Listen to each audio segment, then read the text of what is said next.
सभी दर्शकों और भक्तों को कोटि कोटि प्रणाम। सबको प्रेम भरा जय जय श्री राधे, जय जय श्री सीताराम। सभी दर्शकों और भक्तों से प्रार्थना है, कृपया आज का सत्संग बहुत महत्वपूर्ण है और सभी साधक बहुत ध्यान से सुनेंगे। निश्चित मानिए, जो भजन की, जो जप की, जो भी आप साधना कर रहे हैं, किसी भी प्रकार के आप साधक हैं, आपको निश्चित लाभ होगा। आप अगर सच्चाई में भजन करना चाहते हैं, अपने जीवन को सार्थक करना चाहते हैं। देखिए, एक तो सत्संग हो गया सिर्फ एक बहकाने का कि हाँ हमें सत्संग करना है। एक सत्संग होता है सीधा सीधा, आप समझे इस बात को। उसमें जो भी बात आपको बताई जाएगी वो हो सकता है आपको हजम ना हो, अच्छी ही ना लगे। देखिए, परमार्थ का मतलब क्या है, अध्यात्म का मतलब क्या है, भगवान के मार्ग में आप जाना चाहते हैं। इसमें सबसे बड़ा कारण ये होता है कि आपकी प्यास कितनी है, कि आपको वास्तविक हृदय से ज़रूरत है प्रभु की। ये झांक के हमें देखना चाहिए अपने भीतर, क्या हमें प्रभु को पाने की लालसा है भीतर? क्या हम सच्चाई में प्रभु का भजन करना चाह रहे हैं? और ये तभी होगा जब आप पर किसी भी संत की या स्वयं श्री ठाकुर जी आप पर कृपा करेंगे, तब आपके भीतर ये बात आएगी। इसके लिए हमें प्रभु से प्रार्थना करनी चाहिए। सच मानिए, हमें प्रभु का ही बनना है। इस जगत में कुछ नहीं रखा प्यारे, मैं आपको सच बता रहा हूँ। आपको भले ही हमारी बात थोड़ी कड़वी लग जाए, कोई भी आपके पास है ही नहीं। सब अपना अपना भोग कर रहे हैं, सबके कर्म अलग अलग हैं। अगर ऐसा ना हो तो एक बात पर ध्यान देना, हर व्यक्ति चाहता है ये व्यक्ति हमारे साथ बना रहे, ये वस्तु हमें कभी छोड़े ना, ये जो पल है ये कभी हमें छोड़े ना, ये जो सुख आया है ये कभी हमें छोड़े ना। क्यों वियोग, क्यों? जो हम चाहते वो हो नहीं रहा, जिसे हम पास रखना चाहते वो हमसे दूर चला जा रहा है। कोई बिछुड़ रहा है, कोई मिल रहा है। आप देखो, सबको तीन चीज़ें होती हैं, काल, कर्म और स्वभाव। ये तीन चीज़ें जीव को नचाती रहती। फिर से ध्यान से सुने, काल, कर्म और स्वभाव। कोई भी जीव है, सिर्फ उस जीव को ये परेशान नहीं करती जो भगवान की शरण में हो गया। हो सकता है थोड़ी बहुत आँच उसे लगे। मैं ये नहीं कह रहा हूँ आप आज से भजन करने लग जाएं, निष्ठा से प्रभु के चरणों में समर्पित हो जाएं। देखिए, इसका आशय ये है कि आपको घर नहीं छोड़ना, नौकरी, व्यापार, काम, धंधा जो भी आप कर रहे हैं वो छोड़ना नहीं। बस आपकी जो मानसिक जो धारणा है उसको बदलना है। आप अगर दुकान चला रहे हैं, व्यापार कर रहे हैं, तो वहाँ पर ठाकुर जी को विराजमान कीजिए, उनकी छवि विराजमान कीजिए। अब ये दुकान इनकी है। आप घर में कार्यरत हैं, घर में सेवाएं करते हैं, वहाँ पर ठाकुर जी को विराजमान कीजिए, अपने इष्ट देव को विराजमान कीजिए।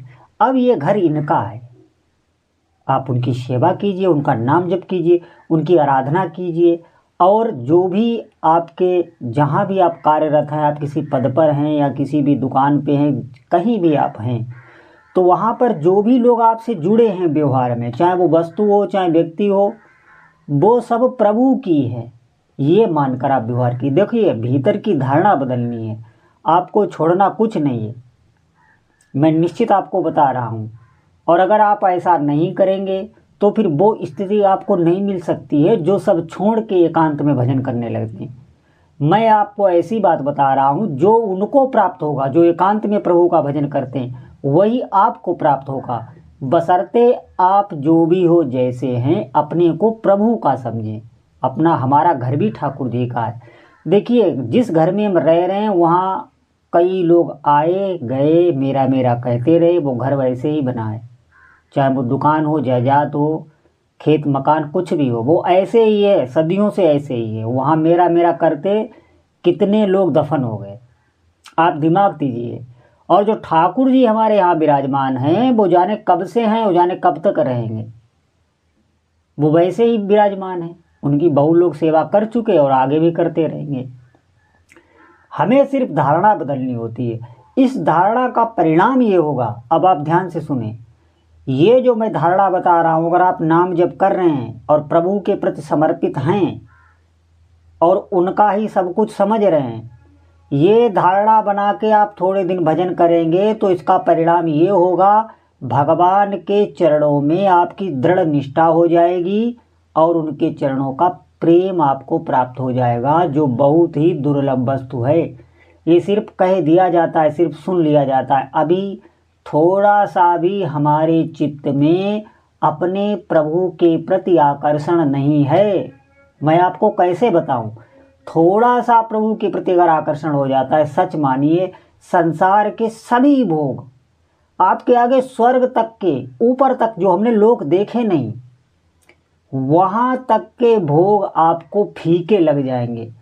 थोड़ी सी अगर, बहुत किंचित मात्र अगर आपकी अपने इष्ट देव के चरणों में आसक्ति हो गई, इस बात को आप समझें। इसलिए मैं बता रहा हूं, आपको साधना करनी है। देखिए, आपने पहले भूमि तैयार की, उर्वरक भूमि, खूब उसको जोता, खूब उसमें जल सिंचन किया। भूमि को पहले तैयार करना पड़ता है, फिर उसमें बीज बपन किया। अब उसमें फसल की सुरक्षा करनी पड़ती है, कब उसमें से घास हटानी है, कब उसमें क्या करना है, खाद बीज क्या खाद पानी उसमें लगाना है, उसमें उसकी सुरक्षा, उसकी संभाल करनी पड़ती है। ऐसे ही ये भक्ति है, सत्संग से धरा बनती है जीव की, हृदय की। फिर नाम जप ही बीज है। आप उसकी सुरक्षा यही है कि आप बार बार अपने मन को इधर उधर भटके, फिर उसको नाम में लगाओ, फिर नाम में लगाओ, यही उसकी सुरक्षा है, यही उसको खाद पानी देना है। और जब फसल थोड़ी बड़ी हो जाती है, पौधा जब बड़ा हो जाता है, फिर आपको ये चिंता नहीं रहती कि इसे कोई नष्ट कर देगा। क्यों? क्योंकि वो मजबूत हो जाता है। यही इसी प्रकार भक्ति का है। भक्ति जब मजबूत स्तर पर हो जाएगी, आप देखना पौधा थोड़ा पेड़ बड़ा हो जाए तो वो मजबूत हो जाता है, फिर उसमें छाया भी होने लगती, फिर उसमें कई पशु पक्षी रहने लगते हैं, सबको सुख देने लगता है। यही भक्ति का सिद्धांत है। आप थोड़े दिन करें, निष्ठा से करें, कोई संशय ना रखें, कोई प्रश्न ना रखें। ये प्रश्न आपको ले गिराएंगे, इतने प्रश्न ही उठेंगे, क्योंकि अंतःकरण अभी हमारा वैसा नहीं है, अभी हम इतने निर्मल नहीं हुए। जो भी प्रश्न उठेंगे वो सब संशय के उठेंगे।